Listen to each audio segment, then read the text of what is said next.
പാപ്പൻചേട്ടന്റെ photo പത്രത്തിലുണ്ട് നോക്കിയേ. ഈ പത്രക്കാരെ കൂടി ഞാൻ തോറ്റു. ഇങ്ങനെ ഡിസ്റ്റർബ് ചെയ്യും. നടൻ ആസിഫ് അലിയെ അപമാനിച്ച സംഗീതജ്ഞൻ രമേശ് നാരായണൻ. ഞാൻ ഈ പത്രക്കാരെ കൊണ്ട് തോറ്റു. ഞാൻ എന്ത് ചെയ്യാണെന്ന് നോക്കി നടക്കുക. അവന്മാര് പത്രത്തില്. പുരസ്കാരം ആസിഫ് അലിയുടെ കയ്യിൽ നിന്ന് പിടിച്ചുവാങ്ങി ജയരാജന് നൽകി. അത് ഇത്ര കഷ്ടായി പോയിട്ടോ. എത്ര വിഷമം ഉണ്ടാവില്ല. ജയരാജന്റെ കയ്യിൽ നിന്നാണ് രമേശ് നാരായണൻ ഒടുവിൽ പുരസ്കാരം സ്വീകരിച്ചത്. കലാകാരൻ മണ്ണെണ്ണയാണോ? മണ്ണെണ്ണ അത് ഈ ലോകം മുഴുവൻ കത്തി പറയും. താൻ വെറും കോഴി കോതമ്പ്. തന്നെ നാളെ ജനങ്ങൾ ഇങ്ങനെ കൊത്തി കൊത്തി കൊത്തി കൊത്തി തിന്നും. ഒരിക്കലും എൻ്റെ ജീവിതത്തിൽ ആരെയും ഞാൻ അപമാനിച്ചിട്ടില്ല, അപമാനിക്കാനുള്ള ഉദ്ദേശവുമില്ല. ആള് പരസ്പര ബന്ധമില്ലാതെ ചിലതൊക്കെ പറയും. അത് നമ്മളത്ര കാര്യമാക്കണ്ട. ഇവന്റെ തലയിൽ നെല്ലിക്ക ചാക്കല്ല, നെല്ലിക്ക തളമാണ് വെക്കുന്നത്. കാര്യം ഒരു ഡിസ്ക്രിമിനേഷനും കാണിക്കാത്ത ഒരാളാണ് ഒരാളെടുത്തും ഞാൻ. ആ തെണ്ടി ചെറുക്കൻ നുണ പറയാനും തെറി വിളിക്കാനും മാത്രമേ വായ തുറക്കാറുള്ളൂ എന്ന് എനിക്കറിയില്ലേ. പക്ഷെ ഇതെങ്ങനെ വന്നു? ആസിഫ് അലി എനിക്ക് ഏറെ ഇഷ്ടമാണ്. ഓവർ ആക്ടിങ് വേണ്ട. എനിക്ക് പുല്ലാണോ?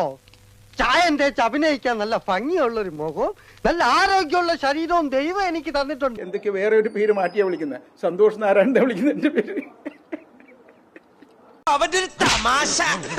വിറ്റാണ് ആള്, ഭയങ്കര വിറ്റാണ്. ഇതൊന്നും അല്ല. ഇതിപ്പോ കണ്ടോ, നിങ്ങൾ ഇവിടെ താമസിക്കുമ്പോ ചിരിച്ച് ചിരിച്ച് ചാവും. പക്ഷെ എനിക്ക് തമാശ ഇഷ്ടമല്ല. തമാശ പറയുന്നതിന്റെ മൂട്ടിൽ ഞാൻ പഴക്കം വെച്ച് പൊട്ടിക്കും. ഇതും തന്നിട്ട് ആസിഫ് അലി അങ്ങോട്ട് പോയി. ആസിഫ് അലി ഞാൻ വിഷ് ചെയ്തു.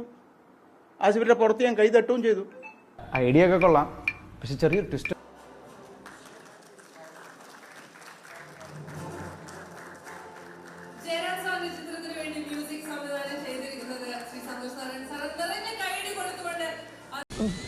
ഒരു കയ്യബദ്ധം നാറ്റുകരുത്. സംഗീതം നൽകിയിരിക്കുന്നത് അദ്ദേഹമാണ്. ഒരുപാട് പുരസ്കാരങ്ങൾ മലയാള സിനിമയിലേക്ക് കൊണ്ടുവന്നിട്ടുള്ള ശ്രീ രമേശ് നാരായണൻ. ഇയാളുടെ ലൈഫ് വേസ്റ്റഡാ. ഇയാൾക്ക് ആരോ പാട്ടിൽ കൂടോത്രം ചെയ്തിട്ടുണ്ട്. പ്രാട് പണി കാണിക്കുന്നതുകൊണ്ട് കുഴപ്പമൊന്നുമില്ല, പക്ഷെ അതിനൊരു അന്തസ് വേണം, ഒരു സത്യസന്ധത. അതെങ്ങനെ സംഭവിച്ചു എന്ന് എനിക്ക് തന്നെ അറിയില്ല. ഓ, നിങ്ങൾക്കൊന്നും അറിഞ്ഞുകൂടല്ല. കണ്ടാ നല്ല കുടുംബക്കാർ, അന്തസ്സുള്ളവര്. ഇവനെ ഞാൻ കൊല്ലാതെ വിടുന്നതേ ഞാൻ ജയിലിൽ പോകുന്നു മേടിച്ചിട്ടല്ല, ഒരു ദിവസമെങ്കിലും ജോലിക്കാരനായിരിക്കുന്ന ഒറ്റ ആഗ്രഹം കൊണ്ടാ. ഞാൻ പോകുന്നു. Bye bye.